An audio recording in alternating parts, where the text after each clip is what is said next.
Hello दोस्तों, welcome back technical एजे में। Technical एजे में आपका फिर से एक बार स्वागत है। आज हम देखने वाले हैं मित्सुबिशी एसी इंस्टॉलेशन के बारे में जानकारी। तो इन्वर्टर एसी हमारे पास मित्सुबिशी का है। इसका कैपेसिटी है 0.8 टीआर, मतलब 1 टन का भी नहीं है एसी हमारा, और 2 स्टार इन्वर्टर एसी है। तो उसका मैनुअल आप पूरा देखने वाले हैं। यहाँ पे आपको उसका मॉडल सीरियल नंबर देखने को मिलेगा। उसका मॉडल सीरियल नंबर है, यहाँ पे आप देख सकते हैं। उसकी कैपेसिटी वगैरह सब कुछ दिया है। उसके अंदर गैस कौन सा दिया है, गैस उसके अंदर 832 है। तो इससे बेहतरीन जानकारी देखने के लिए हमारे चैनल टेक्निकल एज को सब्सक्राइब करो। और ये हमारा मित्सुबिशी का व्हाइट कलर में इंडोर है। इसका फिंस भी देख सकते हो आप, ब्लू कलर के फिंस दिए, मतलब आज क्वालिटी अच्छी, 2 स्टार के हिसाब से क्वालिटी अच्छी दी गई है। तो आप देख सकते हैं। उसके अंदर एक्सेसरीज आते हैं। इसका रिमोट आप देख सकते हैं, रिमोट की क्वालिटी भी बहुत सारी अच्छी दी है। इसका फ्लैप वगैरह सब कुछ वो बहुत क्वालिटी का दिया है। उसकी क्वालिटी, फाइबर क्वालिटी भी अच्छी है मित्सुबिशी की। यहाँ पे आप रिमोट देख पा रहे हैं, रिमोट की क्वालिटी भी बहुत अच्छी दी है। और इजी टू वे रिमोट का फीचर दिया है, मतलब कोई भी आसानी से समझ सकता है। और रिमोट के साथ उसके एक्सेसरीज मिलती है। यहाँ पे उसका एक्सेसरीज में सेल वगैरह मिलते हैं, उसका बैक कवर मिलता है और एक स्क्रू बॉक्स मिलता है, क्योंकि जहाँ पे आप असेंबल कर सकते हैं, उसको स्टैंड को असेंबल करके उसको बिठा सकते हैं। बराबर। उसके बाद इसका यूजर मैनुअल आप देख सकते हैं। इसके अंदर एक वारंटी कार्ड आता है, वो कस्टमर को हैंडओवर करना पड़ता है। तो हमने सारा कुछ कस्टमर को हैंडओवर कर दिया है। यहाँ इस दीवार पे हम एसी बिठाने वाले हैं।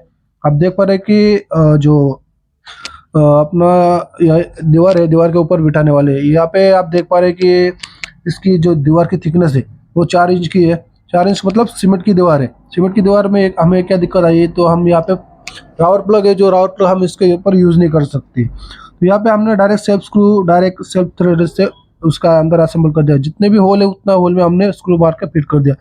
उसके क्यों फ्यूचर में नुकसान हो या इंडोर वाइब्रेशन के कारण गिर ना जाए, इसकी वजह से सारे स्क्रू हमने लॉक कर दिए हैं।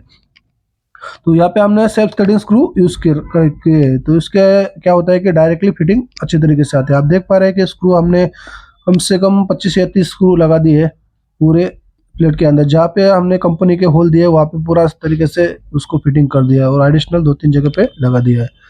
तो इंडोर के हम वायरिंग कर लेंगे पहले, क्योंकि बाद में दिक्कत आती है वायरिंग करने के लिए पाइपें होने के बाद। तो यहाँ पे कलर कोड के हिसाब से हम पूरी वायरिंग कर लेंगे।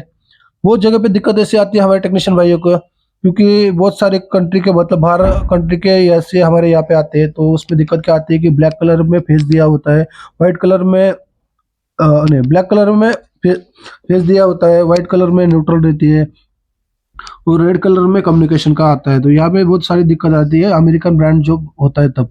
तो यहाँ पे दिक्कत आती है। तो हम क्या करेंगे, सीधा सीधा कलर कोड के हिसाब से हम कर लेने वाले हैं। तो कलर कोड के हिसाब से करेंगे तो दिक्कत ज़्यादा तो आती नहीं है। तो हमारे टेक्नीशियन भाई के लिए आसान तरीका है। तो हम क्या करेंगे, अभी दीवार में होल गिरा लेंगे। होल गिराने के बाद हमारा पाइपिंग डालने में ईजी हो सकता है। तो अच्छी तरीके से होल गिराएंगे। तो होल गिराने में आपको आसान तरीका का बताता हूँ। वो वर्टिकल फोर मतलब ड्रिल कर लेना चाहिए, और हॉरिजॉन्टल फोर कर लेना चाहिए। मतलब अच्छी तरीके से 3x3 इंच का अपना होल आ जाता है। तो हम होल कर लेंगे। तब तक आप देखते रहो वीडियो को, लास्ट तक जरूर बने रहे हो, कि आसान तरीके से आप भी एसी बिठाने के लिए इजी वे में आप बिठा सकते हैं। क्योंकि बहुत सारे टेक्नीशियन हमारे के एसी बिठाने के लिए डरते हैं, क्योंकि कोई दिक्कत ना हो जाए, कोई प्रॉब्लम ना हो जाए। तो एसी बिठाने के लिए बहुत सारा इजी मेथड है। इतना ज़्यादा कोई रॉकेट साइंस नहीं एसी बिठाने में। तो आप देख पा रहे हैं कि हमने होल गिरा है, तो आउटडोर के साइड पे भी होल आ गया है हमारा। तो हम उसके अच्छी तरीके से उसकी मिट्टी निकाल लेंगे, और हमें जितना उसके डायमीटर चाहिए उतना डायमीटर में हमने होल अच्छी तरीके से कवर कर लेंगे। तो करने के बाद, पाइपिंग डालने के बाद हम क्या करेंगे, उसका जो फ्लेयरिंग है, फ्लेयरिंग करने की प्रोसेस चालू कर देंगे। क्योंकि दिक्कत, मतलब बहुत टाइम हो गया है, तो अभी फ्लेयरिंग कर लेंगे। कस्टमर को भी हैंडओवर करना है। तो यहाँ पे देख पा रहे हैं कि प्लेट के ऊपर ये ऑलरेडी उसने डिजाइन दिया हुआ है कंपनी ने आसान तरीके से, तो हमें दिक्कत ज़्यादा तो नहीं आती है। तो यहाँ पे हमने फ्लेयरिंग करना चालू कर दिया है। तो फ्लेयरिंग सेट आपके पास कौन सा है वो कमेंट बॉक्स में जरूर बताना, क्योंकि मेरे पास तो यूनिवर्सल फ्लेयरिंग सेट है। ये एक बहुत आसान है और इजी टू कॉस्ट है। मतलब इसका कॉस्ट भी बहुत कम है, 1200-1300 रुपये में मिल जाता है अच्छी क्वालिटी का। मतलब 800 रुपये में भी मिल जाता है, बट उसमें 3-4 का फ्लेयरिंग नहीं हो सकता है। यहाँ पे 3-4 का फ्लेयरिंग भी हो सकता है। तो कमेंट बॉक्स में बताओ कि इसके ऊपर हम जरूर वीडियो बनाने वाले हैं। तो इजी टू आप देख पा रहे हैं कि हमने दो दो से 10-15 सेकंड में ही हमने क्वार्टर का फ्लेयर, मतलब हाफ का जो 3/8 है, 3/8 का फ्लेयर हमने कर दिया, मतलब सस्टेन लाइन का फ्लेयर कर लिया है। अभी क्वार्टर का फ्लेयर करेंगे। तो ये फ्लेयरिंग सेट में इजी टू है, इसलिए मैं बता रहा हूँ कि ये कौन सी भी पाइपिंग में इजी तरीके से असेंबल हो जाता है। क्योंकि बहुत सारे हायर के ब्रांड में आती है कि जिसकी पाइपिंग जो अंडर साइज आती है, मतलब हमारे जो पुराने फ्लेयरिंग सेट है उसके अंदर बैठती नहीं है, तो उसमें दिक्कत आती है फ्लेयरिंग बिठाने के लिए। क्योंकि हम फ्लेयरिंग बिठाते हैं, फ्लेयरिंग करते हैं तो फ्लेयर जो अपना ऊपर आ जाता है और जो पाइपिंग है वो नीचे चली जाती है, तो दिक्कत आ सकता है। कमेंट बॉक्स में बताओ मुझे कि आपके साथ कभी हुआ है कि आपने फ्लेयरिंग पहले कर ली, फिर उसके बाद आपको पता चला कि फ्लेयर डालना ही भूल गए। तो कमेंट बॉक्स में जरूर बताना कि फ्लेयरिंग डालने आपके साथ कभी किस्सा हुआ है, कि मेरे साथ 2-3 बार हो चुका है। तो फ्लेयरिंग करते वक्त आपको एक बात का ध्यान रखना है कि फ्लेयरिंग जब भी करोगे आप, जब भी आप फ्लेयरिंग को इसी के साथ असेंबल करोगे, उस टाइम पे आपके हाथ से पूरा लास्ट थ्रेड तक उसका जो टाइट है वो टाइट होना चाहिए, मतलब थ्रेड पूरा लास्ट थ्रेड तक उसके घुमाना चाहिए विदाउट एडजस्टेबल। फिर बाद में लास्ट का जो थ्रेड बचा हुआ है उसी को एडजस्टेबल से टाइट करना है, क्योंकि ऐसे करेंगे तो आपका लीकेज होने का चांसेस 0.01% ही रहेगा, मतलब रहेगा ही नहीं। हमारा अभी तक इतने ऐसे हमने बिठाए तो उस टाइम पे हमको अभी तक हमें दिक्कत आई नहीं है। तो आप देख पा रहे हैं कि इजी तरीके से हमारा फ्लेयर हो जाता है टाइट। तो टाइट करने के लिए कैंची का इस्तेमाल करो, क्योंकि इसका प्रेशर कम लगता है और पावर अच्छी तरीके से टाइट हो जाता है। तो आप देख पा रहे हैं कि अच्छी तरीके से हमने फ्लेयरिंग वगैरह अच्छी तरीके से उसको प्रॉपर कर ली है। तो अभी चलते हैं आउटडोर के पास, आउटडोर खोलेंगे, असेंबल करेंगे, उसको डिसमेंटल करके फिर अच्छी तरीके से उसको बिठाएंगे। तो आज आउटडोर मित्सुबिशी में एक खासियत है, उसके अंदर पाइपिंग नहीं आती है, तो हमें फायदा बहुत ज़्यादा हो जाता है, क्योंकि 20-30 फुट पाइपिंग लगी है तो हमारा कमीशन भी बढ़ जाता है। तो यहाँ पे ऐसे आया है, इसके अंदर पाइपिंग नहीं है। कमेंट बॉक्स में बताओ आपने कभी मित्सुबिशी का एसी बिठाया है और आपके साथ पाइपिंग आई है क्या, क्योंकि अभी तक मुझे जितने भी हमने मित्सुबिशी का एसी बिठाया है इसके अंदर पाइपिंग हमें मिली नहीं है। तो आप देख रहे हैं कि इसका पूरा कम्युनिकेशन, उसका पूरा बायोडाटा इसके ऊपर दिया हुआ है, मॉडल सीरियल नंबर, उसका गैस कौन सा दिया है, सब कुछ दिया है। तो बहुत सारे ऐसे में दिक्कत हो जाती है कि आउटडोर में गैस अलग रहता है, इंडोर में अलग रहता है। आपके साथ कभी हुआ है तो कमेंट बॉक्स में जरूर बताना, क्योंकि मेरे साथ एक बार हो चुका है। 410 का आउटडोर था और इंडोर R32 का था। तो आपके साथ हुआ होगा तो कमेंट बॉक्स में हमें जरूर बताना। तो यहाँ पे आप देख पा रहे हैं कि उसको वार्निंग वगैरह दिया हुआ है कि हाईली फ्लेमेबल गैस है R32। ओके दोस्तों, तो आप उसका पूरा आपको बिठाने के लिए जो भी है इजी तरीके से आपको बिठा सकते हैं। यहाँ पे आप दीवार देख पा रहे हैं कि इस पे आप हमें असेंबल करना है हमारा एसी। तो हमने वायर लगा के ड्रिल मशीन कर दिया है असेंबल। तो ड्रिल मशीन करने के बाद आप देख पा रहे हैं कि हमने एक प्लेट को, जो हमारा स्टैंड है आउटडोर का वॉल माउंटेड स्टैंड, हमने एक बिठाना चालू कर दिया है, क्योंकि एक बिठाने के बाद ही उसको हम अच्छे तरीके से मेजरमेंट लेके उसका दूसरा बिठा सकते हैं।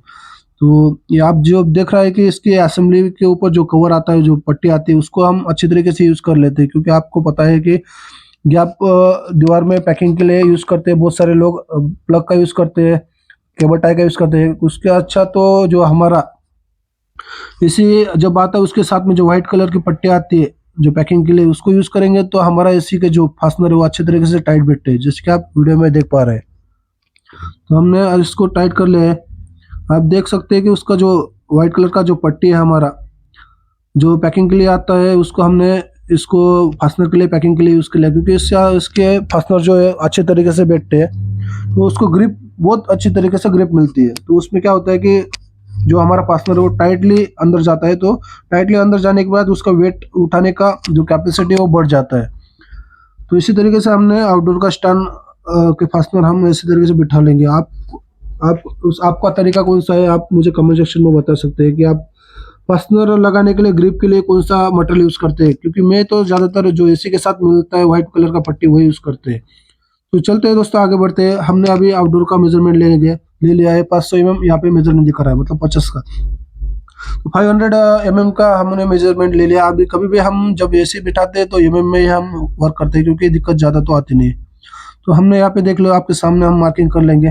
तो मार्किंग करने के बाद यहाँ पे देख सकते हैं कि वो एक वर्टिकल जो रेस है हम डाल लेंगे, क्योंकि दिक्कत ना है आउटडोर का स्टैंड बिठाने के लिए।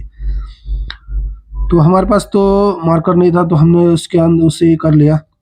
तो आप देख रहे हैं कि लेवल के साथ हम अच्छे तरीके से उसका स्टैंड को असेंबल कर लेंगे। तो लेवल होने के बाद हम ड्रिल मशीन से मदद के से हम पूरा असेंबल कर लेंगे। तो एक एक स्क्रू करके सारे स्क्रू हम ड्रिल मशीन से लगा लेंगे, मतलब होल गिरा लेंगे। उसके बाद फास्टनर लगा लेंगे। फास्टनर लगाने के लिए वही पट्टी हम यूज़ करने वाले हैं। तो उससे क्या होता है कि ग्रिप अच्छी तरीके से मिलती है। तो ग्रिप मिलने के कारण हमारा एसी की जो कैपेसिटी है वो अच्छी हो जाए, मतलब जो ग्रिप अच्छी हो जाती है। जो वजन कैरी करने की जो कैपेसिटी है वो अच्छी तरीके से कवर होती है। तो कमेंट बॉक्स में बताओ कि आप कौन सा मटेरियल यूज़ करते हैं, क्योंकि हम यही करते हैं। आपके पास ड्रिल मशीन कौन सी है वो भी कमेंट बॉक्स में बताओ, क्योंकि हमारे पास ये IBL की ड्रिल मशीन है, तो वो बहुत अच्छी क्वालिटी के IBL की ड्रिल मशीन है। एक बार हम उसके बारे में एक वीडियो बताएंगे। तो हमने स्टैंड बिठा दिया है, तो उसके बाद हमने आउटडोर का असेंबल कर दिया। देख लो दोस्तों कि यहाँ पे एक्यूरेट मेजरमेंट के साथ हमने आउटडोर बिठा दिया है, उसका लेवल वगैरह एक्यूरेट दिख रहा है 100%। तो हम क्या करेंगे, अभी उसके नीचे के जो भी स्क्रू है, नट बोल्ट है, वो हम अच्छे तरीके से टाइट कर लेंगे। बराबर टाइट करने के बाद उसको एक बार चेक करेंगे, उसका वजन वगैरह कैरी वगैरह अच्छे तरीके से करते हैं कि नहीं। ओके दोस्तों, तो जो हमारा ड्रिल मशीन है वो ड्रिल मशीन हमने निकाल लिया है।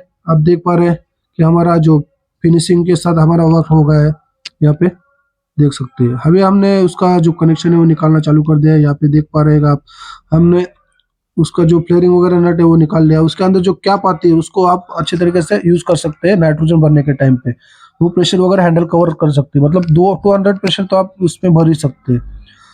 तो होने के बाद हम क्या करेंगे, पाइपिंग तो हमने डाल ली है। डालने के बाद हम क्या करेंगे, यहाँ पे उसका कवरिंग है, कवरिंग करके फिर उसके फ्लेयरिंग कर लेंगे। फ्लेयरिंग करने के बाद हम उसको असेंबल कर लेंगे। फ्लेयरिंग करने के आसान तरीका आपको पता है कि फ्लेयर नट पहले डाल लो, फिर उसके बाद फ्लेयरिंग कर लो। जैसे कि आपको जितनी रिक्वायरमेंट है उतनी रिक्वायरमेंट के साथ आपको पाइपिंग कट कर लेनी है। पाइपिंग कट करने के बाद हम उसको असेंबल कर लेंगे। तो जब भी फ्लेयरिंग करते हैं तो उसका अंदर का बर जरूर निकाल लो, क्योंकि दिक्कत आ सकती है फ्लेयरिंग फटने में। ओके दोस्तों, तो आप देखते हैं फिर आगे क्या करेंगे हम, बने रहो वीडियो में। जैसे कि फ्लेयरिंग हो गया हमारा, देख सकते हैं आप। फ्लेयरिंग होने के बाद क्या करना है, इजी टू वे में पहले लास्ट थ्रेड तक हाथ से उसको टाइट करना है, फिर ही एडजस्टेबल यूज करना है। मतलब मान लो कि कहाँ पे आपको डिस्टर्ब हो रहा है, तो डिस्टर्ब होने में समझ लो कि अपना जो फ्लेयरिंग है अच्छी तरीके से हुआ नहीं है। तो फ्लेयरिंग अच्छी तरीके से होने के कारण ही आपका जो लीकेज है तो होता नहीं। तो लीकेज जो फ्लेयरिंग अच्छी तरीके से नहीं हुआ तो लीकेज का प्रॉब्लम आ सकता है। लीकेज आ गया तो फिर आपकी जितना कमाए उतना आपको फ्री में करके देना पड़ेगा, क्योंकि 1 साल की आपको वारंटी देनी है। बराबर दोस्तों, फिर अच्छी तरीके से उसको टाइट कर लेंगे एडजस्टेबल की मदद से।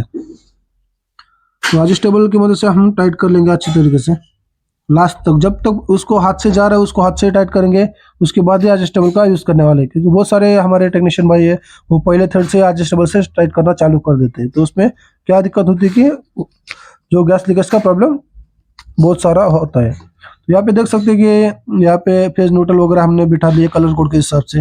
तो आप उसको फेज न्यूट्रल के थ्रू भी बिठा सकते हैं या कलर कोड के हिसाब से भी आप वायरिंग कर सकते हैं, आपके पास चॉइस दोनों है। तो हमने कलर कोड के हिसाब से हमने वायरिंग कर ली है। जब भी आपको यहाँ पे देख रहे हैं कि आउटडोर पे उसका कनेक्शन है, मेन जो कनेक्शन इंडोर पे आता है, तो यहाँ पे मित्सुबिशी का आउटडोर पे आता है, डाइकिन का भी आउटडोर पे आता है। तो मित्सुबिशी पे हमने कर दिया है, फेज की जगह पे फेज दे दिया है, न्यूट्रल की जगह पे न्यूट्रल असेंबल कर दिया। और अर्थिंग जरूर लगाए, क्योंकि अर्थिंग लगाएंगे तो अच्छा रहता है, क्योंकि करंट वगैरह बाईपास हो जाता है और शॉक लगने के चांसेस कम हो जाते हैं। तो इसी तरीके से आप भी वायरिंग कर सकते हैं, फेज की जगह फेज लगा के, न्यूट्रल की जगह न्यूट्रल लगा के। यहाँ पे उसके ऊपर दिया हुआ रहता है। तो उसके बाद हम क्या करेंगे, उसको गैस छोड़ेंगे। तो गैस छोड़ने के लिए थोड़ा सा हम पर्च कर लेंगे, क्योंकि अंदर अभी हमने पाइपिंग किया है तो थोड़ा डस्ट पार्टिकल वगैरह या थोड़ी एयर चली गई रहती है। तो हम क्या करेंगे, थोड़ा सा लिक्विड लाइन से पर्च छोड़ेंगे। गैस छोड़ने के बाद पर्च कर देंगे। तो उसमें 100% वैक्यूम करना चाहिए, पर हमारे पास वैक्यूम अभी अवेलेबल नहीं है, तो वैक्यूम हमने किया नहीं है। तो आप जरूर ध्यान रखें कि वैक्यूम आप करना जरूरी है, कि वैक्यूम करेंगे तो कूलिंग में इफेक्ट अच्छे तरीके से आने वाला है। तो इसलिए हमने पूरा गैस हमने इसके अंदर छोड़ दिया है। तो अभी हम टेस्ट करके देखेंगे। चलो फिर इंडोर के पास आने के बाद हमने देख लिया कि इंडोर चालू कर दिया है। चालू करने के बाद यहाँ पे दिख पा रहे होंगे शायद आपने कि हमने एसी चालू कर दिया है।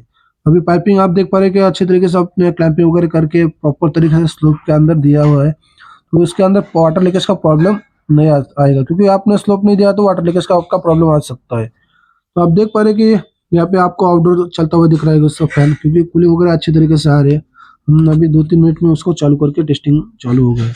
यहाँ पे उसको केबल टाई लगा के हम वायरिंग को अच्छी तरीके से प्रॉपर असेंबल कर लेंगे। तो आपको अभी चालू करके टेस्टिंग दिखा रहे हैं।